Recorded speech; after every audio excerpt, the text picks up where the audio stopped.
Social.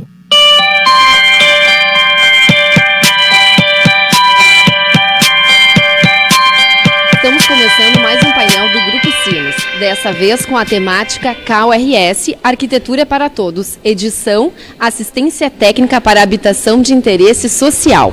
Agradecemos o patrocínio do Conselho de Arquitetura e Urbanismo do Rio Grande do Sul. Lembramos que estamos ao vivo pela Rádio ABC e pela Web TV dos jornais do Grupo Sinos e iremos até às 10h30 da manhã. Então, quem quiser interagir e enviar suas perguntas para os nossos painelistas, podem fazer pelo WhatsApp para o número 5199-246-3990, 5199-246-3990. Participam com a gente deste painel o secretário de Obras e Habitação do Rio Grande do Sul, o senhor José Luiz Stedley. Bom dia, secretário. Bom dia a todos os ouvintes. Prazer estar com vocês neste momento. Obrigada. Participa também o presidente do KRS, Thiago Rosman da Silva. Bom dia. Bom dia, muito obrigado pela oportunidade do Grupo Sinos. Bom dia, secretário, professora Juliana, Tayla. Obrigada. E a professora Juliana Cruz, professora da Universidade Fevale, que atua em projetos de extensão de habitação de interesse social e sustentabilidade. Bom dia, Juliana. Bom dia, Tayla. Bom dia, ouvintes. Bom dia, secretário. Bom dia, Thiago. Quero agradecer a participação no painel, é uma honra estar aqui com vocês. Obrigada. Então, para darmos início, seria importante nós falarmos, então, sobre o que é essa lei, o ATIS, que se apoia na Lei Federal número 11.888, de 2008.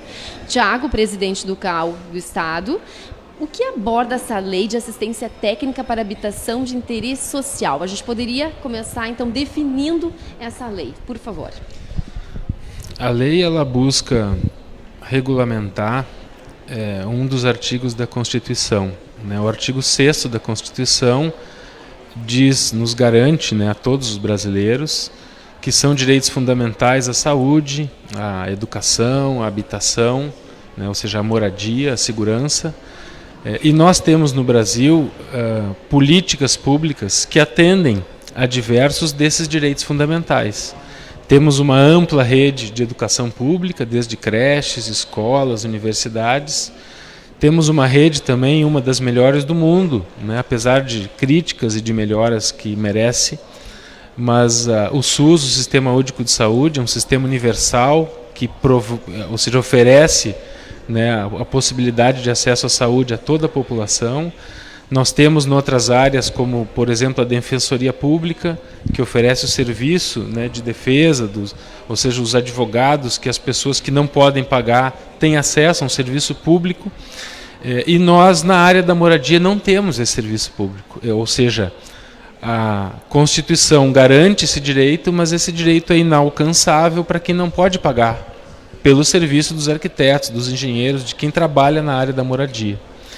Então, essa lei, que já completou 10 anos no ano passado, ela é uma lei que regulamenta e permite que se construa um serviço público de atendimento a todas as famílias de baixa renda que não têm acesso ao serviço do arquiteto. Então, obviamente, para qualificar a sua moradia, seu local de moradia, seu bairro. Então, a lei trata exatamente disso. Oferece o serviço técnico dos arquitetos, que nós chamamos assistência técnica, para habitação de interesse social, para famílias até 3 salários mínimos. Então, nós temos números, secretário, que são impressionantes no Estado. No Estado, nós temos cerca de 4 milhões de unidades residenciais, de famílias. 2 milhões, cerca de 2 milhões dessas famílias estão nessa faixa de 3 salários mínimos ou menos, ou seja, metade da nossa população. Então, o alcance da lei, a possibilidade de oferta do nosso serviço é enorme e a necessidade é enorme também. Então, é uma lei que nós, do Conselho de Arquitetura, das entidades de arquitetos, das entidades de engenheiros, nós estamos buscando durante esses 10 anos a divulgação e temos condições efetivas agora de iniciar a implantação numa escala maior do que nós temos trabalhado recentemente. Então, temos vários bons exemplos, vários bons episódios, várias boas experiências, mas ainda são experiências isoladas, ou de governos, ou de entidades, ou de iniciativas dos próprios movimentos populares de moradia, mas ainda são episódios. o nosso esforço, né, do Conselho e a busca nossa de nos aproximar das universidades, né, dos centros de pesquisa, né, dos núcleos de governo, né, governo do Estado, prefeituras, outras entidades, é no sentido de reunir esforços para que a gente consiga construir efetivamente uma política pública para a moradia, ou seja, garantir um direito constitucional efetivamente. Ou seja, garantia na lei nós já temos, mas na prática não. Então, sabemos que é um processo longo, mas a gente estamos buscando dar assim, passos firmes no sentido dessa construção. Então, esse nosso relacionamento com prefeituras, com entidades, com universidades, é no sentido de fortalecer o entendimento, né? A necessidade existe, é fortalecer o entendimento e a operação, colocar em prática efetivamente essa lei. Certo. Hoje, então, durante o painel, a gente vai reforçar alguns exemplos, bons exemplos, a gente estava falando alguns cases de sucesso, e a gente já convida, então, também a professora Juliana para falar um pouquinho da participação mais efetiva no caso da Universidade Fevale. Juliana, por favor, nos relata um pouquinho do trabalho, então, da universidade dentro dessa lei. Na verdade, eu entendo que o papel da universidade é realmente a formação do profissional, certo? Se a gente olha esse cenário que o Tiago aponta de 50% da população do Estado dentro dessa faixa de renda com menos de 3 salários mínimos, a universidade tem como responsabilidade, inclusive, de orientar, de instruir os futuros profissionais para que possam atuar nessa área também, né? De que tenham os instrumentos para exercer a profissão, atendendo também a lei de assistência técnica e provendo moradias dignas para a população de baixa renda. Então, o que nós temos atualmente é dentro do ateliê de projeto no qual eu trabalho junto com o professor Eduardo, a demanda que vem da prefeitura é uma parceria que temos com a Prefeitura de Novo Hamburgo. Eles trazem uma demanda e essa demanda é trabalhada durante o semestre pelos alunos. Essa demanda trata de regularização fundiária e habitação de interesse social. Esse semestre a gente olhou como caso ali na região do Quefas, mas já trabalhamos Vila Getúlio Vargas, Vila Flores e outras áreas. Então, cada semestre é uma demanda diferente. E também tem o apoio do projeto de extensão, que faz parte do programa de educação ambiental e desastres, que tem 2 projetos de extensão. Um deles é o Atuação em Desastres e o outro é o Habitar Legal. E tem uma parceria entre o projeto de extensão e a disciplina de projeto arquitetônico. Essa parceria com a prefeitura é super válida, porque o estudante trabalha com uma prática verdadeira, real, é um exercício. A gente vai na comunidade, eles vivenciam, olham, criam até empatia com o tema, né? Então tem uma mudança, a gente percebe não só na formação acadêmica desses alunos, mas também como seres humanos, assim, porque não tem como não impactar, né? Se aproximar, de alguma forma, sensibilizar ao se aproximar da situação, né?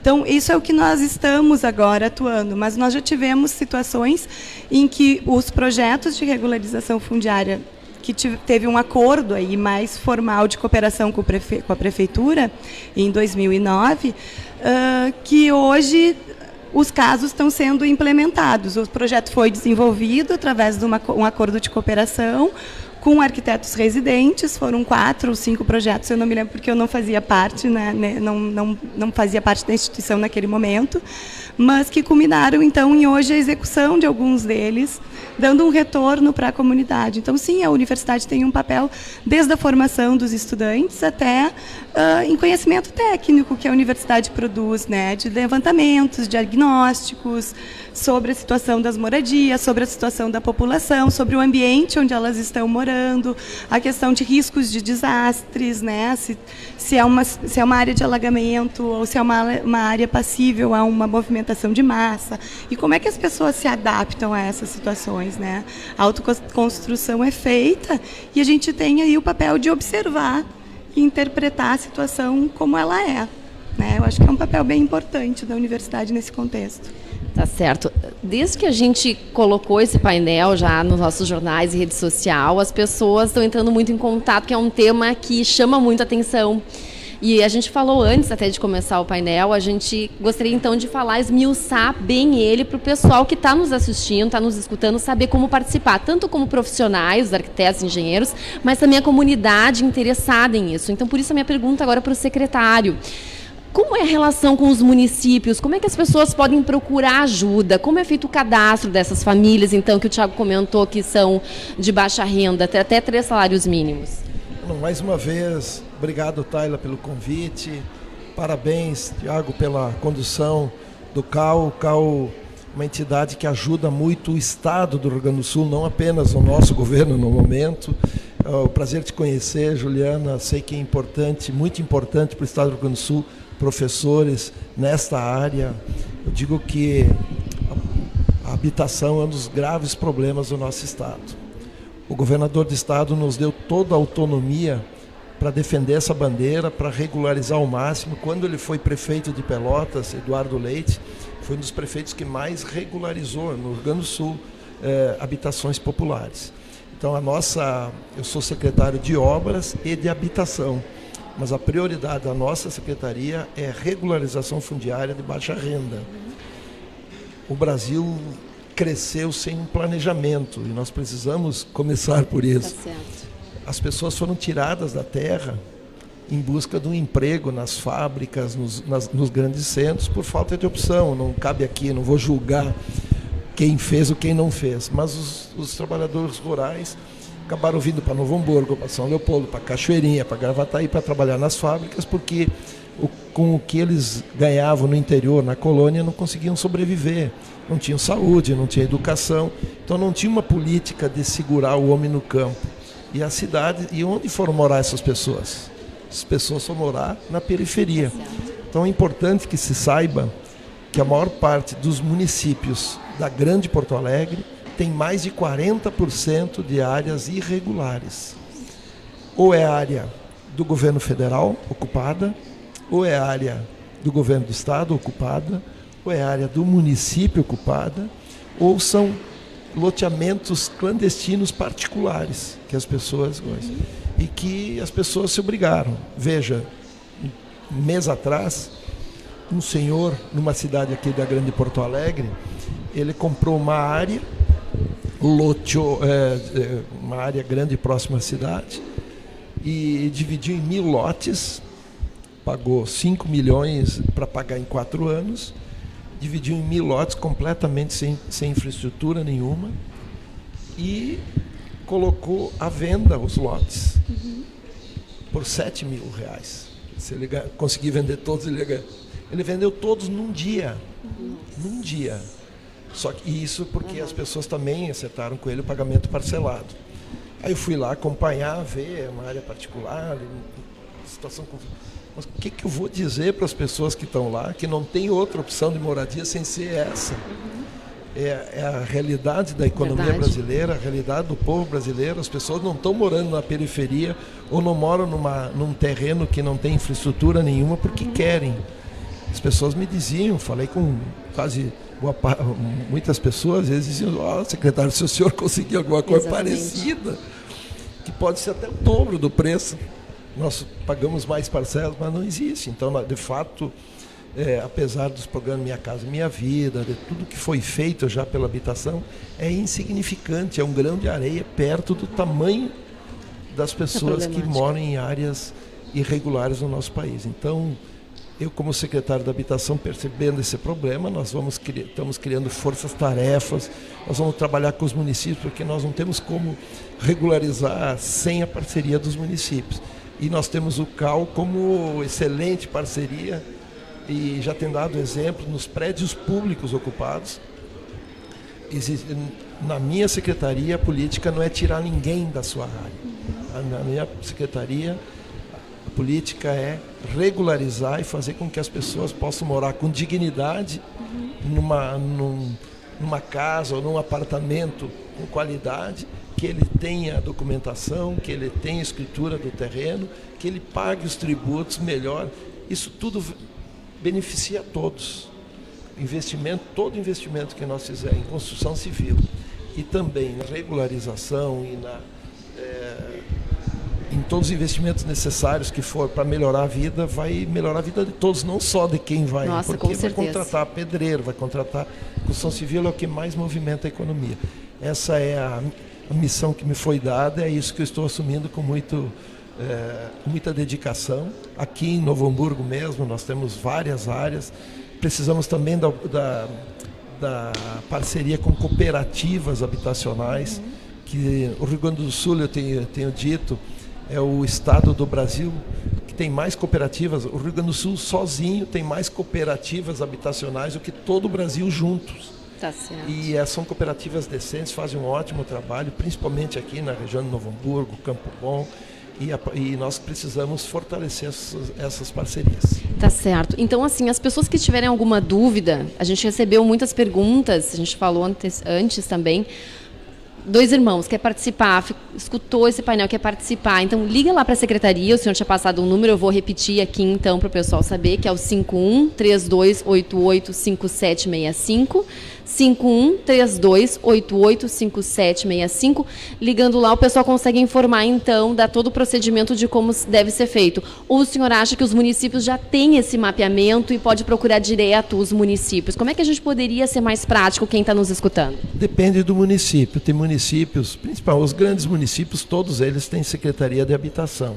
Então, ou procura o município e eles nos encaminham, porque quando é a área do Estado, a gente tem uma certa prioridade, porque é mais fácil regularizar. Veja, nós temos agora a nova lei, a REURB, que facilita essa regularização. Nós queremos fazer o mais rápido possível a regularização, porque não se sabe se daqui a pouco não aparece alguém que queira desfazer a lei ou mudar a lei. Essa lei beneficia as pessoas que estão morando de forma irregular e que vai facilitar a regularização delas. Então, ou procura a Secretaria de Habitação, nós temos contato com todas, certo. Ou procura a Secretaria de Estado, que nós vamos fazer o meio de campo também.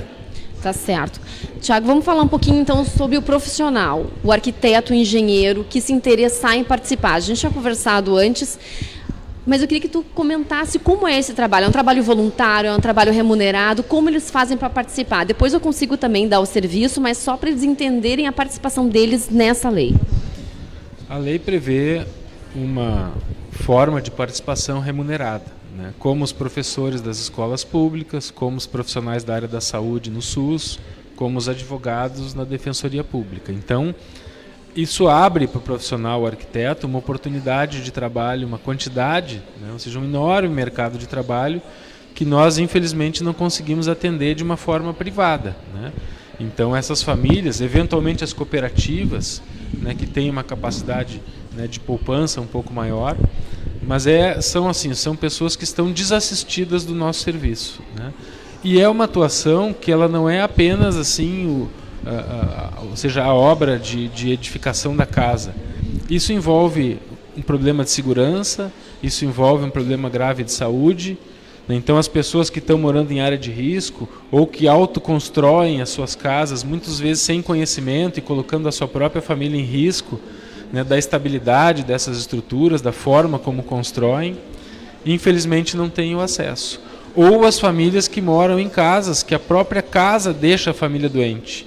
É uma casa que não tem saneamento, que não tem ventilação, que não tem uma iluminação adequada, e as pessoas acabam contraindo doenças porque a casa está doente.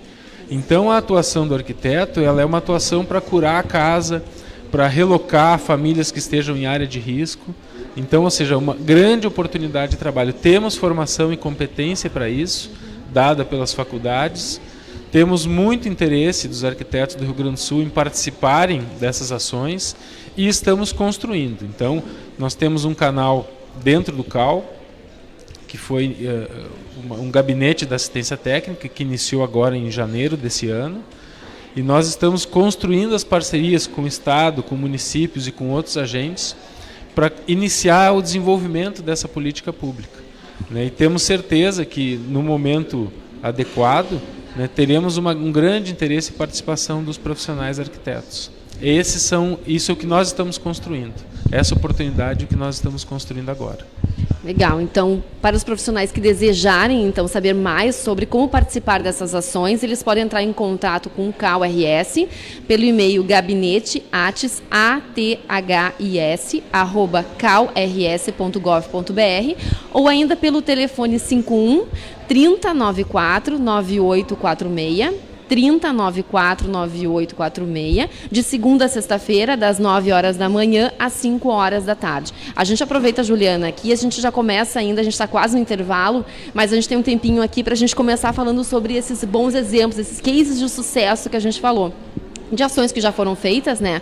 Juliana, a gente pode reforçar, assim, alguma ação que a Fevale já participou junto com o CAU, junto com essa lei, que a gente pudesse reforçar de coisas que dão certo, até para a gente incentivar os próprios profissionais, né, a participarem e estarem junto com vocês. Sim, é importante esclarecer também, né, porque, na verdade, essa situação de um caso que ocorreu na Fevale, do projeto de extensão Arquitetura e Comunidade, ele foi uma situação bem excepcional. Assim. Existem outras universidades que também exercem o mesmo, uma ação semelhante a essa.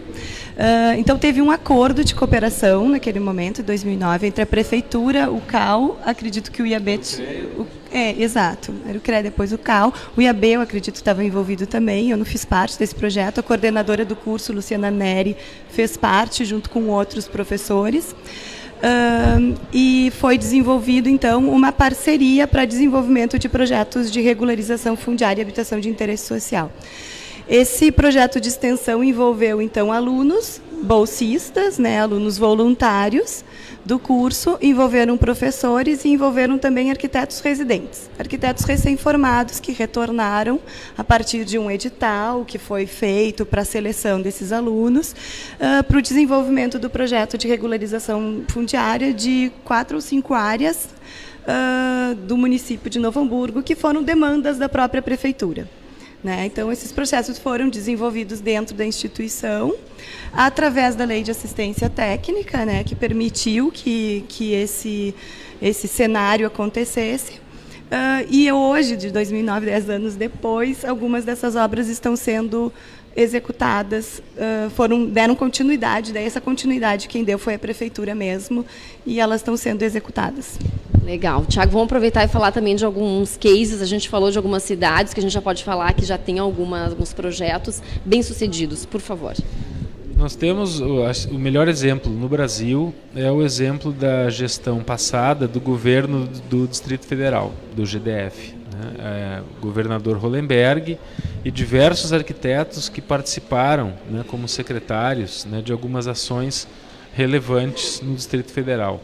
Regularização fundiária, foram mais de 60 mil lotes regularizados nesse período de 4 anos, é um recorde, né, para os números de Brasília. Muitas ações também em espaço público, em melhoria das habitações e novas habitações nas áreas da periferia de Brasília. Então é um caso que merece ser estudado, ou seja, 4 anos de política pública, né, de um governo que deu atenção a esse tema. Temos também aqui em São Leopoldo um ótimo exemplo, né, um projeto patrocinado pelo CAU, né, junto com o IAB, Instituto de Arquitetos do Brasil, junto com a Prefeitura Municipal, né, de São Leopoldo e com a Unicinos. Então, ou seja, uma conjunção de esforços, né, um trabalho que foi feito na cerâmica Anitta, né, de primeiro passo de regularização, segundo de projeto das unidades, e agora iniciam já alguns projetos, algumas obras de infraestrutura, né, do próprio município e buscando recurso para poder construir as casas. Né? Temos um exemplo também, secretário, muito interessante em Porto Alegre, também um trabalho, né, uma parceria do CAU com o Sindicato de Arquitetos do Rio Grande do Sul, na ocupação 20 de setembro, ou seja, um edifício público abandonado, né, que era do INSS, se não me engano. Também famílias ocuparam, famílias que não tinham onde morar, e agora a elaboração desse projeto é fruto desse convênio, né, que depois também, né, para buscar recursos para poder realizar as obras. E o nosso gabinete no CAU já tem aí, né, quase uma dezena de prefeituras, com uma conversação bastante avançada para iniciar em breve, né, alguns processos efetivos, né, de oferecer a assistência técnica às famílias, né, desses municípios. E então, a provocação é mais em cima do CAU com os municípios daí? Sim. né, a gente tem passos, né, ou seja, esse primeiro passo é estabelecer a parceria com municípios.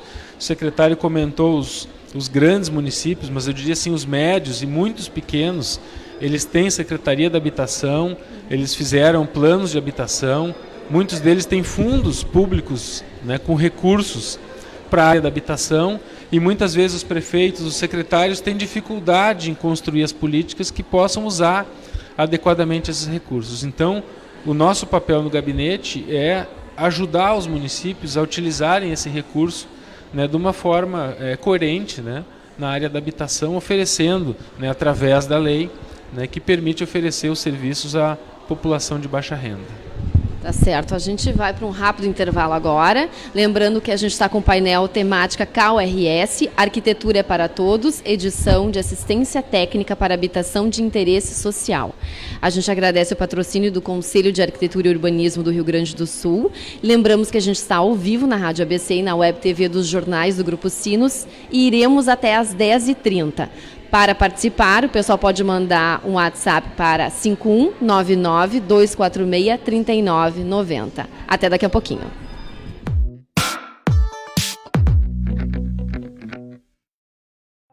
Desde 1957, aprendemos a fazer. Fazer diferente, fazer de novo se for preciso. Nossa missão é promover o desenvolvimento das comunidades onde atuamos. Se somos líderes em 54 municípios, é porque vivemos a realidade de mil pessoas. Somos assim, conectados, comprometidos, atuantes. Somos multiplataforma.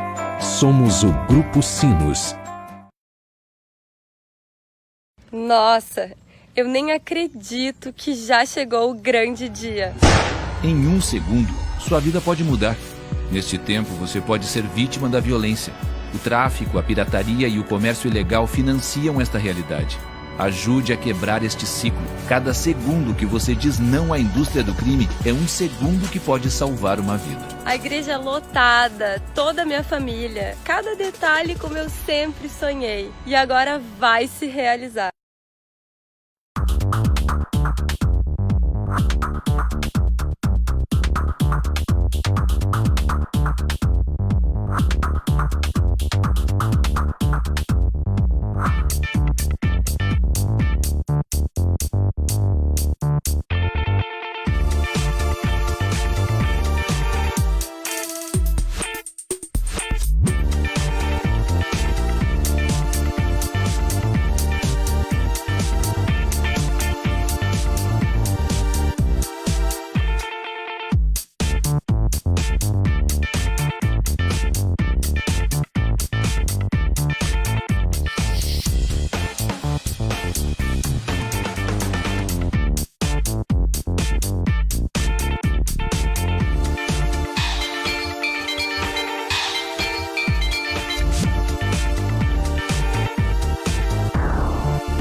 Olá, estamos de volta com o painel CAU-RS, Arquitetura para Todos, edição de assistência técnica para habitação de interesse social.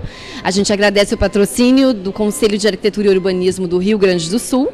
Lembramos que estamos ao vivo aqui na Rádio ABC e o pessoal pode participar enviando suas perguntas para o nosso WhatsApp 5199-246-3990. Participam com a gente José Luiz Stedlich, secretário de Obras e Habitação do Rio Grande do Sul, Tiago Rosman da Silva, presidente CAU-RS, e a professora Juliana Cruz, da Universidade Fevale, que atua em projetos de extensão de habitação e interesse social.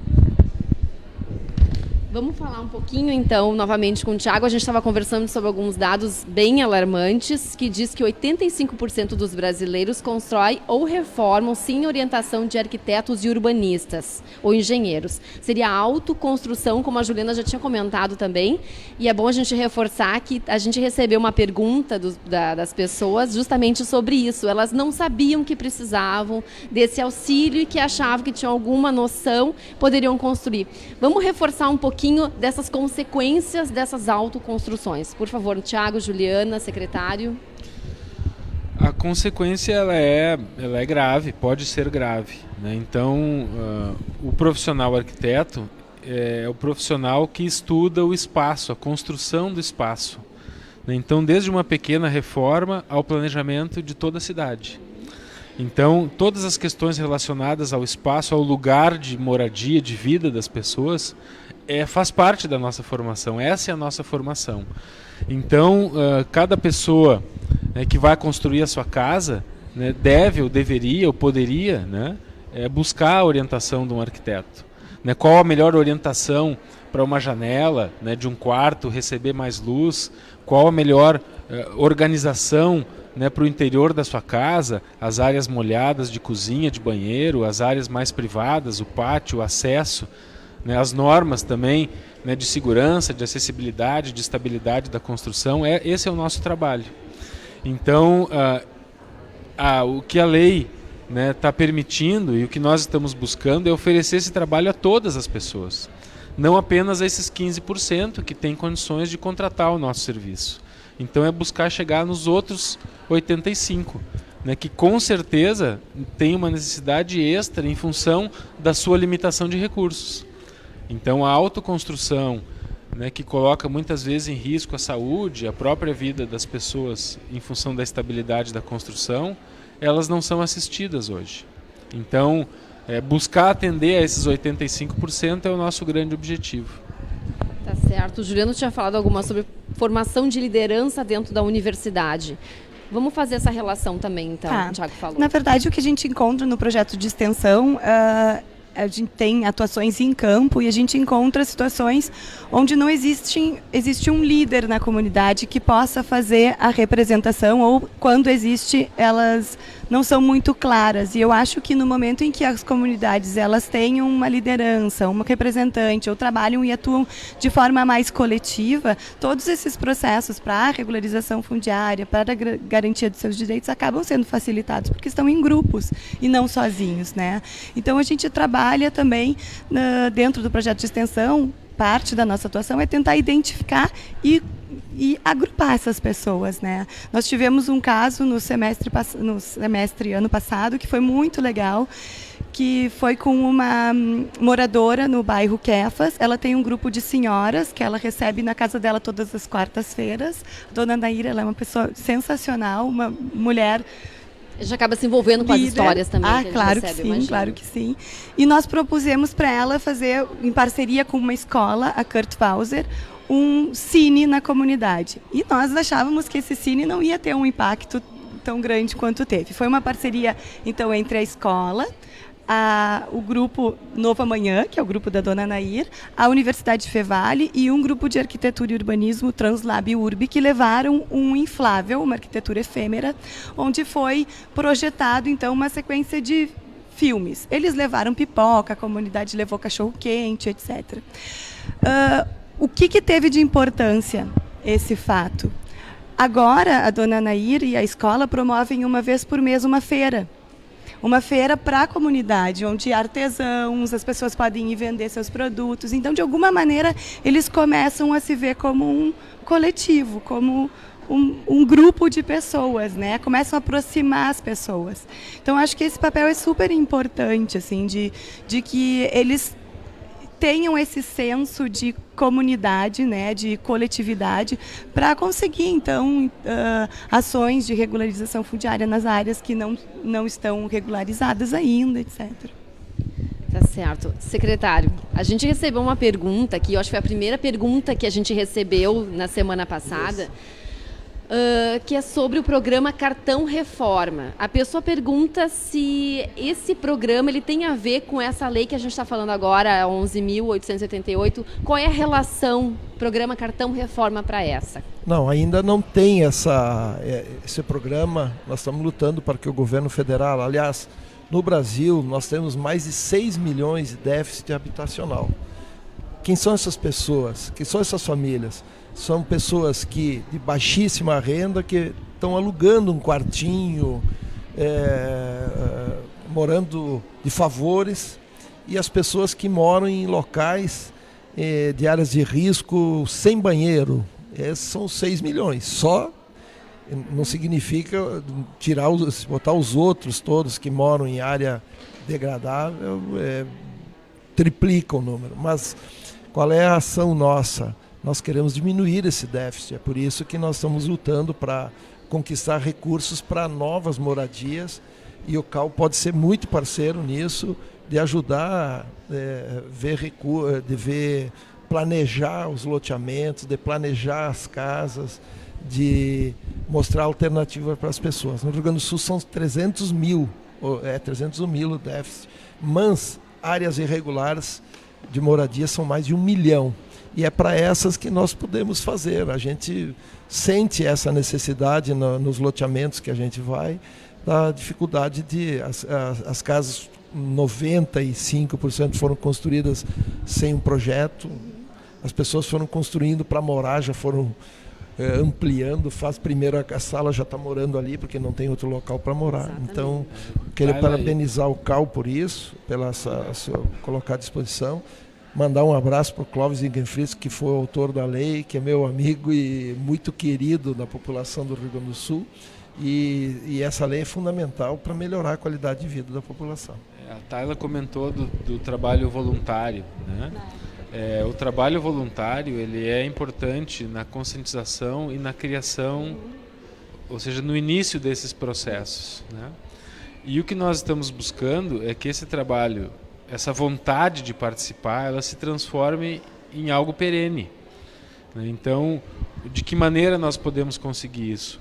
Sensibilizando prefeitos e secretários dos municípios a aportarem recursos ou utilizarem os recursos que o município tem de uma maneira adequada, mobilizando os arquitetos e os profissionais para que atuem nessa área, para que busquem, né, se qualificar na atuação, se aproximem das entidades, do CAL, das universidades que estão trabalhando esses temas, e para que a comunidade conheça o seu direito, conheça a lei e possa também fazer a pressão, buscar junto aos poderes públicos, junto às entidades, que essa política se consolide.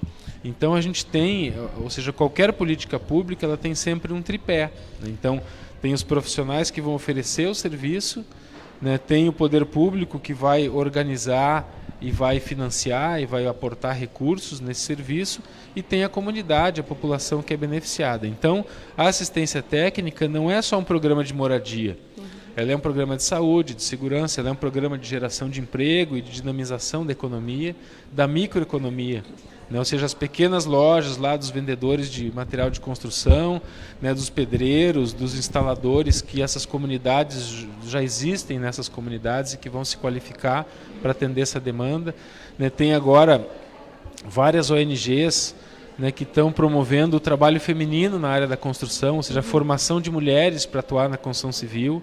Ou seja,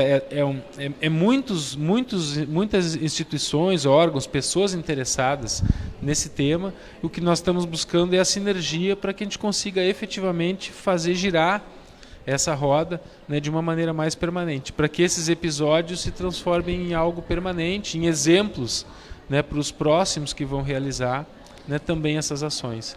Então essa aproximação nossa, né, com o governo do estado, com os municípios, ela é fundamental, porque é o ente público que vai organizar a maneira como vai funcionar esse serviço. E nós vamos aportar conhecimento técnico, né, pesquisa, né, números e dados para poder enfrentar efetivamente esse problema.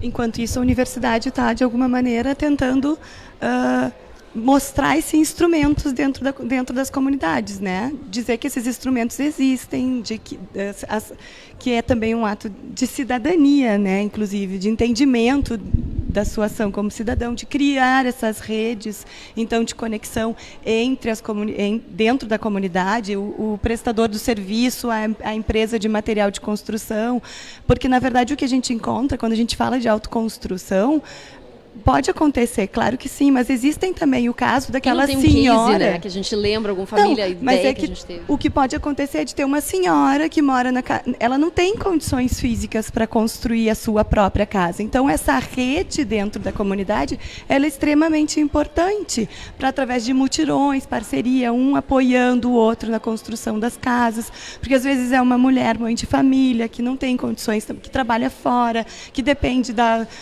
vizinha para cuidar dos filhos.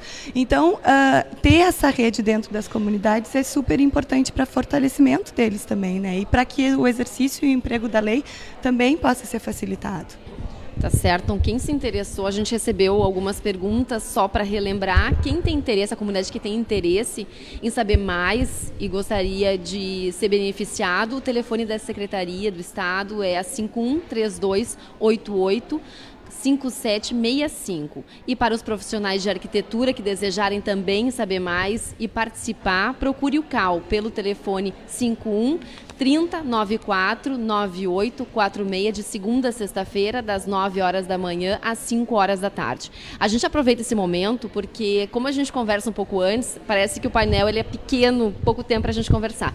Mas o CAL tem várias ações e ele destina também anualmente para outros projetos. Thiago, por favor, aborde um pouquinho também desses projetos que o CAL tem. Desde 2016, o CAL, por uma deliberação nacional, o CAL está organizado em todos os estados, né? Nós estávamos até alguns anos atrás no CREA junto com engenheiros, com agrônomos, com outros profissionais. Então o CAL é um conselho novo, nós estamos na 3ª gestão, no 8º ano.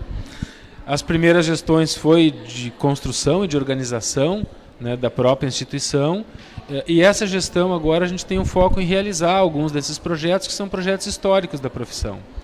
Então são vários, esse da assistência técnica é um, né? Inclusive desde 2016 destinamos 2% da receita do CAL nacional e de todos os estados para promover, né, a assistência técnica, então patrocinar iniciativas e promover iniciativas que fomentem o conhecimento e a implantação efetiva da lei. Temos também uma atuação que é muito relevante junto o secretário a governos e a prefeituras e a instituições públicas, que é a defesa da contratação qualificada dos profissionais arquitetos e engenheiros. Estamos alinhados, né, o CAL, o CREA, as entidades de engenheiros e arquitetos do Estado, defendendo o critério da qualidade. O nosso serviço, infelizmente, ele é contratado pelo preço, pelo menor preço. Ou pior ainda, pelo pregão, que é um leilão invertido, no qual quem cobrar menos acaba sendo contratado. Isso gera, obviamente, uma desqualificação do projeto, uma desqualificação da obra, o atraso depois na obra, um sobrepreço na obra pela má qualidade da contratação e má qualidade do projeto. Então, estamos vencendo, essa é uma batalha que nós estamos vencendo contra o pregão.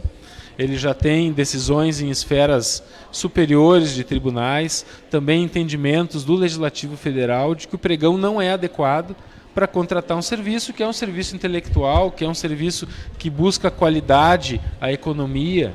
Então não pode ser contratado nesse formato. Um trabalho sério, né? Que imagina, vidas dependem muito do trabalho de vocês. Já impugnamos dezenas de pregões no Rio Grande do Sul no ano passado, iniciamos no ano passado até esse momento, né? Seguiremos nessa batalha.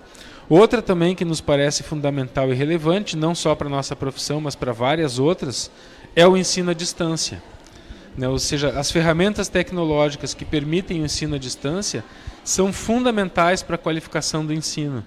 Só que o EAD, ou seja, tem uma maneira, né? Ou seja, em algum momento, o EAD, eu posso fazer um curso 100% EAD.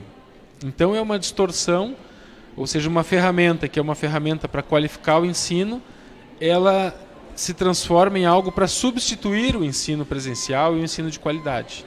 Então também estamos alinhados com diversas outras profissões para regrar de maneira correta essa ferramenta que é muito boa, mas que usada dessa maneira com certeza vai desqualificar o ensino da nossa profissão e de muitas outras. Então É uma luta nossa, dos profissionais da área da saúde, né, que estão, né, ou seja, há mais tempo enfrentando esse problema, né, junto também com os cursos todos de engenharia, né, de veterinária, de farmácia, né, de diversas áreas que têm buscado um entendimento mais correto, né? Então, quem está na universidade, professores, coordenadores de cursos, estudantes, sabem da importância na formação do arquiteto, do convívio. Nós vamos trabalhar sempre para alguém, para algum cliente, para uma comunidade, para uma administração. Esse relacionamento pessoal ele é fundamental, né? Assim como a crítica, a maneira como se faz projeto, o projeto é um processo de elaboração. Ele não é um produto que eu defino e um tempo depois eu entrego. Ou seja, o diálogo e a crítica ou seja, a presença, a discussão, ela é permanente. Então, se a gente elimina a possibilidade do relacionamento físico presencial do curso de arquitetura, perdemos todos. Perdem muitos arquitetos, perdem as universidades, mas perde principalmente a comunidade, que vai ter um profissional formado com menos qualidade e, assim, sem a menor dúvida. Certo, vamos prestar atenção. Como que eu criaria a oportunidade, por exemplo, de levar meus estudantes dentro das comunidades para botar o pé no chão mesmo. Exatamente. E perceber a situação loco, real. como a gente diz, né? Em loco, exatamente. Para se sensibilizar com o tema, se isso fosse meramente... Isso é muito maior, né? O crescimento pessoal deles também está em jogo nesse caso. Já fica aqui o convite para... Nós vamos convidar a universidade e a professora Juliana a articular para nos ajudar na regularização fundiária aqui da região. Acho que é importante para os alunos eles conhecerem os espaços do REURB. Os arquitetos já conhecem, mas é importante, porque as pessoas imaginam que vão gastar muito regularizando, e é de graça para a maior parte.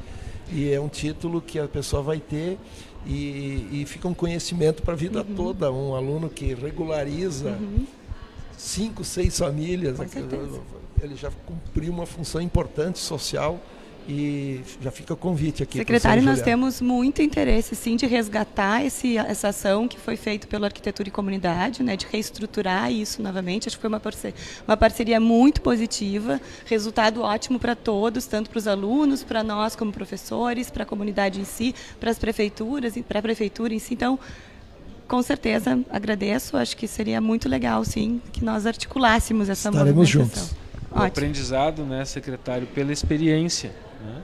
Então, o aprendizado ele é conteúdo, mas ele é experiência. Ou seja, a absorção de um conteúdo sem a utilização daquele conteúdo na experiência prática, ou seja, fica pela metade o ensino. Então, essa experiência, ou seja, a aproximação de arquitetos, estudantes, universidade a esse tema, né, o tema da habitação, é fundamental para a conscientização e formação do profissional, que depois vai nos ajudar, né, a resolver esses problemas efetivamente com o projeto, com a obra, com a sua atuação.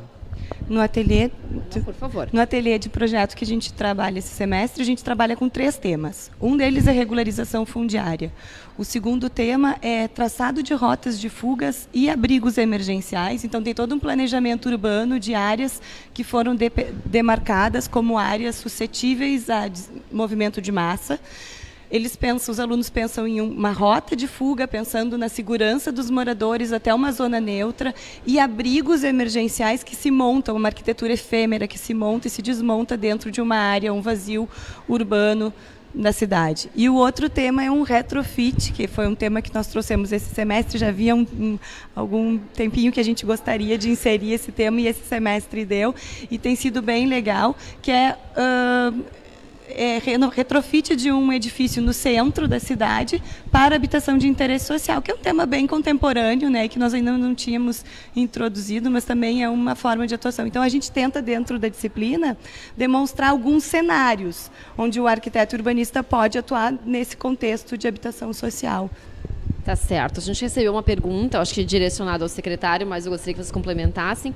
Existe algum projeto para a construção de unidades habitacionais destinadas a famílias de baixa renda? Se o senhor pudesse responder essa pergunta também dos nossos ouvintes. Nós temos parceria com várias cooperativas nessa área.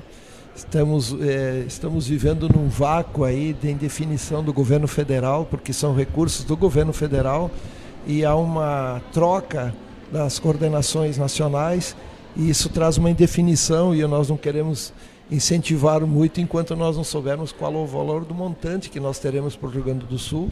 Foi anunciado 1 bilhão, mas não foi concretizado ainda.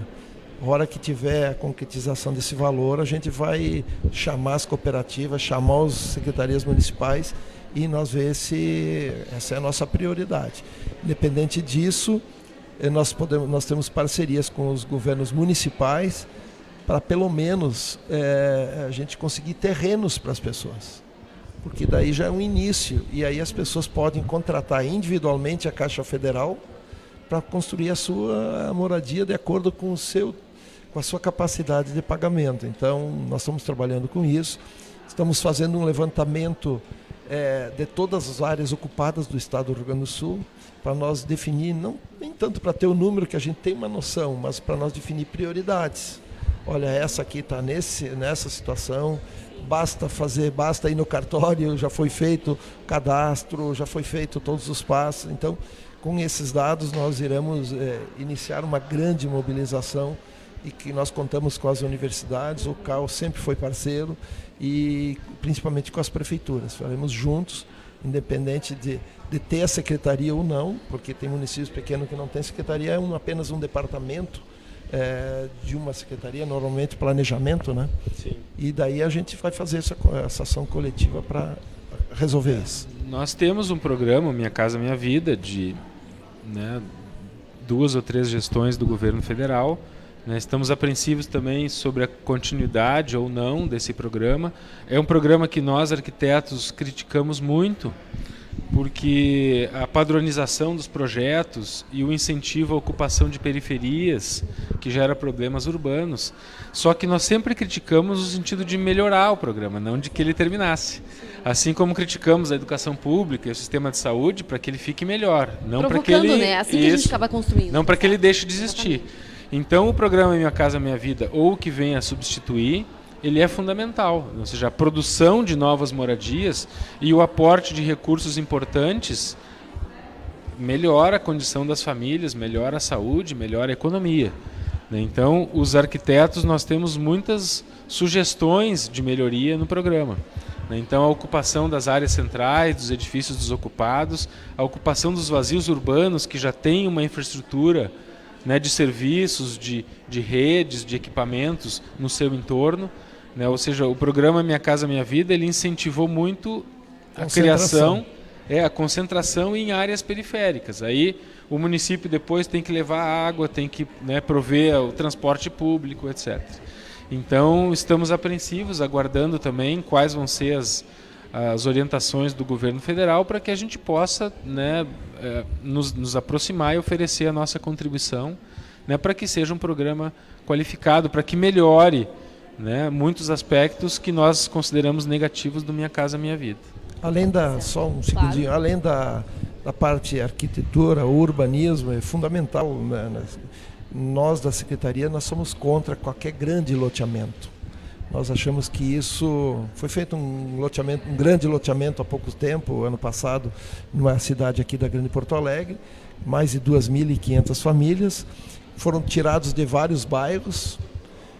As pessoas perderam a localização do emprego, a pessoa que cuidava dos filhos, a escola. São as pessoas da mesma cidade que passaram a não ter escola ou escola longe e tal.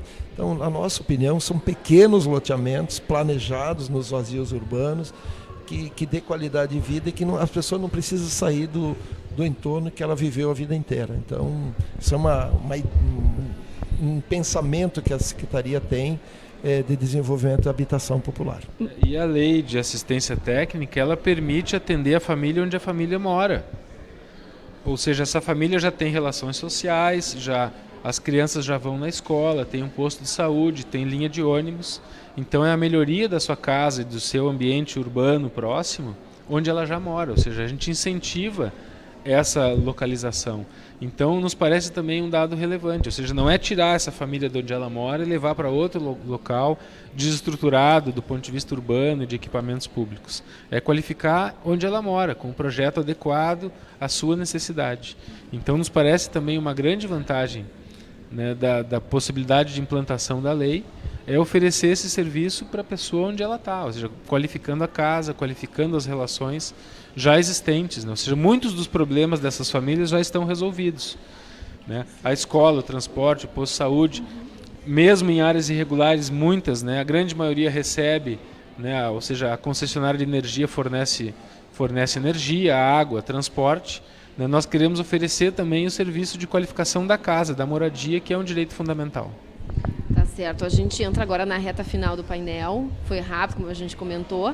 A gente abordou então o painel CAU-RS, Arquitetura para Todos, edição de assistência técnica para habitação de interesse social, que contou com patrocínio do Conselho de Arquitetura e Urbanismo do Rio Grande do Sul. A gente vai lembrar agora também um pouquinho do serviço para quem gostaria de ser beneficiado com essa lei 11.888. Então, o telefone da Secretaria do Estado é 51-3288-5765. E para os profissionais, os arquitetos e engenheiros que gostariam de participar também dessas ações, é entrar em contato pelo e-mail gabineteatis@caurs.gov.br ou ainda pelo telefone 51 30 94 9846, de segunda a sexta-feira, das 9 horas da manhã às 5 horas da tarde. A gente vai para as considerações finais.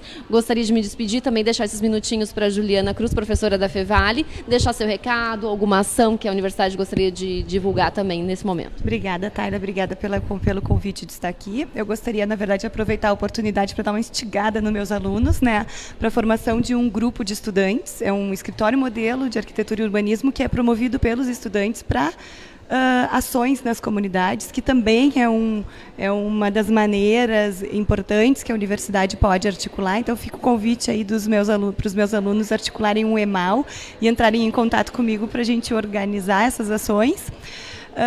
E fica o meu contato também, os meus alunos me acham, mas eu gostaria de me colocar à disposição para a comunidade. É julianacruz@fevale.br. A universidade também, pelo telefone da universidade, vocês podem entrar em contato com a professora Luciana, que é a coordenadora do curso, Luciana Neri, e agradecer a oportunidade. A Universidade Fevale é uma universidade comunitária, né? Então as nossas ações dentro das comunidades são extremamente importantes, né? A gente entende que a extensão tem esse valor de ação e junto com a comunidade, de se aproximar das comunidades, eu acho que é muito legal. Tem algumas situações legais, assim, de comentando sobre o que o Thiago falou agora, de um líder de comunidade que nos disse que nós não precisamos de casa, nós precisamos de urbano, de cidade. Então, a gente gosta dessa aproximação com a comunidade. É isso que é importante para nós. Tá certo. Thiago, presidente do Conselho de Arquitetura e Urbanismo do Rio Grande do Sul. Nós vamos ter novos painéis aqui, porque a gente tem vários temas, né? Não sei se quer antecipar alguma coisa, o momento é teu também, Thiago. Eu queria agradecer, né, Tayla, tua mediação, ao Grupo Sinos, né, pela penetração que tem na região, né, por esse espaço. Esse é o primeiro, né, de uma série de painéis. O próximo vamos tratar do tema do patrimônio, ou seja, a importância da preservação da nossa memória histórica, das nossas cidades, dos espaços, né, que construíram a história, né, das nossas comunidades.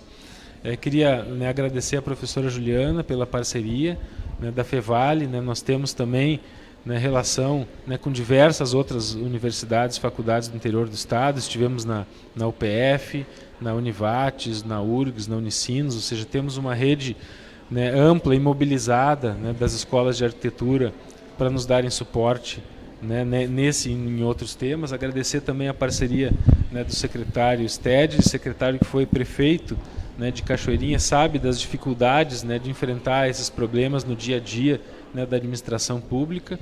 Né, agradecemos pelo interesse no tema da habitação. É um tema que nenhum de nós resolve esse tema sozinho, né? Nem mesmo as famílias que estão autoconstruindo a sua casa resolvem esse problema. Então, se nós não estivermos organizados e cada um aportando o seu conhecimento, a sua possibilidade de trabalho, né, da sua instituição, da sua atividade, não resolveremos o problema. Então, o que nós estamos buscando é essa sinergia entre todos os interessados, né, porque é um problema muito complexo, né, para que a gente possa enfrentar ele com qualidade e com efetividade. Então, agradeço de novo, né, a todos vocês aí pela oportunidade. Tá ótimo. Secretário também de Obras e Habitação do Rio Grande do Sul, José Luiz Tedli. Secretário, o senhor poderia comentar rapidamente sobre o planejamento desse seminário de habitação que a gente vai acontecer?